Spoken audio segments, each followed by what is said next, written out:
Hi, I'm DJ Rap and welcome to the MTC Music Tech Collective Music channel. Today we're going to learn how to use creative choking within the drum rack. Okay, so the first thing I want to do, I'm in the session view here. I have a MIDI channel up and I'm going to create a MIDI clip. Secondly, I'm going to put a empty drum rack in here. So I'm going to go to Instruments, Drum Rack, and just load in a blank one. There we go. So what I'm looking to do is populate that blank drum rack with one-shot samples, kicks, snares, etc. until I have enough to build a beat, basically. So I'm going to go to my MTC folder sample pack, look in here, and I'm going to go to my one-shots. This is what I use when I'm teaching students. So keep it nice and simple, and I'm going to populate it first with kicks and then repeat the process until I'm full of sounds. And I may go to samples and pick some extra sounds as well, like sound effects and things like that. Okay?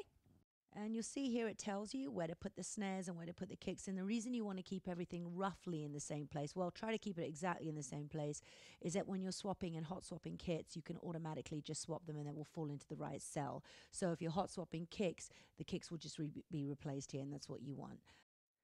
Okay, so the first thing I want to do is create a drum pattern now. So I'm going to change this to 124 BPM, get it going a little bit there.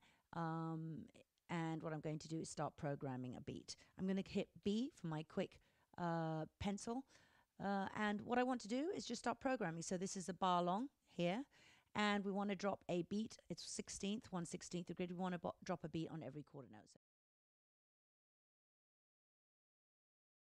So what I did after I was programming is I duplicated the loop to make it longer than one bar. And then I changed my triplet grid, my grid at the end to a triplet grid. And just to show you the quick keys, if you want to make your grid smaller, you just click Command 1 and it will make the grid smaller. If you want it to be larger, Command 2.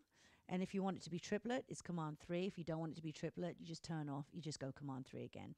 So that way you can select a portion of the grid like so and say, okay, I want this part to be triplet, Command 3, and then whether you want it smaller or larger, Command 2, etc. Okay, so now I have finished programming a beat, I can start getting into some creative choking. And what I did with the whoosh sound, you'll notice, is that I did a little pattern with it here. And what I want to do is just see how this sounds and then figure out what I want to do with the choking. So let me show you what I'm talking about. So right now, everything is set to none.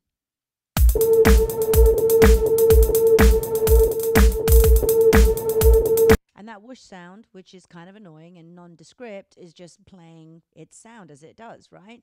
But when we get interested in choking, we can do some really cool things with it and get some interesting rhythmic structures and patterns. So what I'm going to do is use the close hat, because if you look here, that's the most consistent.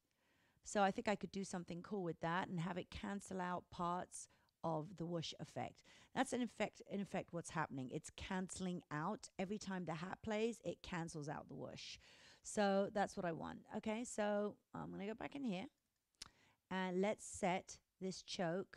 I'll just set it to 2 for fun, or I could set it to 1. It makes no difference. There's 16 available channels, so just pick what you want. So 1, and then I'm going to go to the whoosh sound. I'm also going to set that on 1. And now I'm going to set that to 1. So what's happening? It gives me a really cool pattern and some interesting choices. I could also use something different to choke with. Set this to none. Let's see what else I've got going on here. Get different patterns that way. I could use the kick.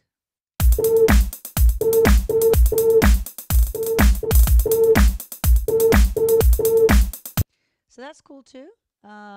Snare is a different place, but so depending on what effects I'm looking for, I can do some really cool stuff. I think I might leave this on 1.